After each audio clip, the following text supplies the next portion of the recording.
جب بھی آپ کا ٹیسٹ لیا جاتا ہے consider this as an opportunity کہ اللہ تعالیٰ نے آپ کو اپورچونٹی دی ہے تاکہ آپ جنت کے لیے اپنا راستہ ذرا کلیئر کر سکو. جو صابرین ہیں یہ کون لوگ ہیں؟ جب بھی کوئی کلامٹی کوئی مصیبت آتی ہے قالوا انا للہ و انا الیہ راجعون، اے اللہ ہم آپ ہی کے ہیں. اگر ایک بندے کی عمر 20 سال ہے 25 سال ہے 26 ایئرز پہلے وہ نہیں تھا، کسی کو بھی نہیں پتا تھا کہ یہ بندہ ایگزسٹ کرتا ہے. انا للہ ہم آپ ہی کے ہیں و انا الیہ راجعون. اگر اب اس دنیا میں آ ہی گئے ہیں تو ادھر ہمیشہ تو نہیں رہنا، ایک وقت آئے گا ہم نے واپس چلے جانا ہے. اگر یہی کانسیپٹ بندہ سمجھ جائے، حالانکہ یہ ریالٹی ہے. No one has ever denied کہ I will not die. کوئی بندہ ہے ایسے جو کہہ سکے بڑے سے بڑے ایتھیسٹ آ جائیں، ایگنوسٹکس آ جائیں، جو مرضی آ جائے، کوئی یہ نہیں کہے گا کہ میں نے مرنا نہیں ہے. Everyone has to die. وَإِنَّا إِلَيْهِ رَاجِعُونَ. اے اللہ ہمیں آپ ہی کی طرف لوٹنا ہے. اور جب آپ کو یہ یقین آ جاتا ہے کہ میں نے اپنے رب کے پاس لوٹنا ہے then you work for it.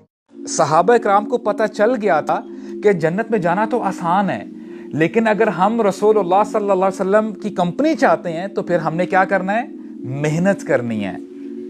محنت کے بغیر تو ہمیں دنیا بھی نہیں ملتی، right? You work for 10 hours 15 hours. جب آپ کے ایگزام آتے ہیں آپ لوگ راتوں کو جاگتے ہو just to get a certificate. وہ ایک پیپر سا ہی ہوتا ہے. ابھی تک آپ نے اپنی جو پروفیشنل لائف ہے اس میں انٹر نہیں کیا ہوا ہوتا. جب آپ انٹر کر جاتے ہو پھر دوبارہ محنت اسکریچ سے 10 hours 12 hours 14 hours پروجیکٹس یہ وہ اوور ٹائم. تو جب دنیا کے لیے اتنی محنت کرتے ہیں تو کیا نبی کریم صلی اللہ علیہ وسلم کا ساتھ اتنا آسان ہے؟ ہمارے نبی کتنی محنت کیا کرتے تھے. حتی تتفطر قدما. ان کے بارے میں آتا ہے کہ عائشہ رضی اللہ عنہا فرماتی ہیں کہ یا رسول اللہ آپ اتنی محنت کیوں کرتے ہیں جبکہ آپ کے اگلے پچھلے سارے گناہ اللہ تعالیٰ نے معاف کر دیے ہیں. اتنا لمبا قیام کرتے تھے راتوں کو کہ ان کے جو پاؤں مبارک ہیں وہ سویل کر جایا کرتے تھے، سوج جایا کرتے تھے. تو رسول اللہ نے کیا جواب دیا؟ افلا احب ان اکون عبدا شکورا یا عائشہ. اے عائشہ کہ کیا میں اللہ تعالیٰ کا شکر گزار بندہ نہ بنوں؟ اللہ اکبر.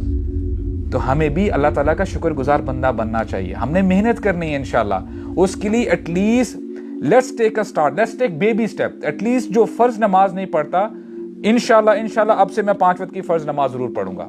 اس پہ اگر آپ 40 ڈیز یا 60 ڈیز 2 مہینے 3 میں لگا کے الحمدللہ پکے ہو جاتے ہو تو اس کے بعد انشاءاللہ اپنے آپ کو آگے لے کے جاؤ. اچھا میں سنتے بھی پڑھنا انشاءاللہ سٹارٹ کرتا ہوں.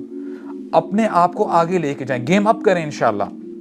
اسی طرح انشاءاللہ اللہ تعالیٰ کی توفیق سے ہم رسول اللہ کے ساتھ انشاءاللہ قیامت کے دن ہوں گے.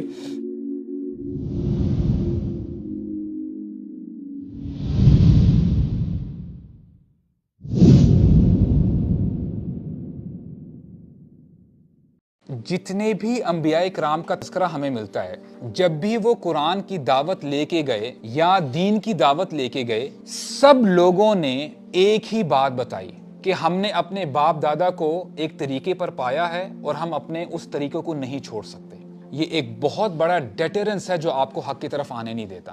اور اگر آپ تھوڑا سا ایک پیچھے سٹیپ لیں، جنرلی اگر آج آپ مسلمانوں کی بات کریں، آج کا مسلمان کیوں ہیں؟ کیونکہ ان کے پیرنٹس مسلمان ہیں. وہ مسلمان کیوں تھے؟ کیونکہ ان کے پیرنٹس مسلمان تھے. کنوکشن کا ایلیمنٹ نہیں ہے جسے آپ کہتے ہیں ٹریڈیشنل مسلمز. وہ سچویشن چل رہی ہے. جب تک آپ کے اندر ایمان نہیں ہوگا تو چینج آنا بہت مشکل ہے. تو دس از اے بیوٹیفل پوائنٹ کہ جب بھی حق آپ کے سامنے آ جائے تو اپنے ٹرائب کو، اپنی ایروگنس کو آپ سائڈ پہ کریں اور حق کو آپ اپنا لیں. جو جہنم میں پہلے اپنی سزا پا رہا ہوگا اور جل چکا ہوگا، اللہ تعالیٰ اس سے فرمائیں گے کہ اے میرے بندے، اگر تو اپنے گناہوں کا اقرار کر لے تو میں تجھے جہنم سے نکال کر جنت میں داخل کر دوں گا.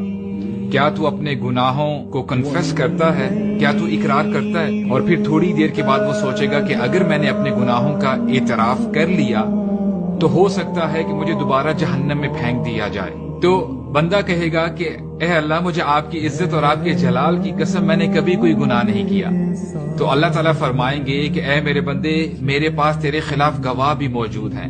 تو جب وہ اپنے رائٹ اور لیفٹ دیکھے گا تو کسی کو نہیں پائے گا.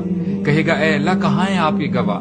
تو اللہ تعالیٰ اس کی سکن کو حکم دیں گے کہ اس کے جو چھوٹے گناہ ہیں، مائنر سنز ہیں، وہ بتاؤ. اور جیسے ہی وہ بتانا شروع کرے گی بندہ بول اٹھے گا کہ اے اللہ بس میں نے بہت بڑے بڑے گناہ کیے ہیں. اور جب نبی کریم صلی اللہ علیہ وسلم یہ حدیث سنا رہے تھے صحابہ کرام کو، وہ اتنا مسکرائے، وہ ایسے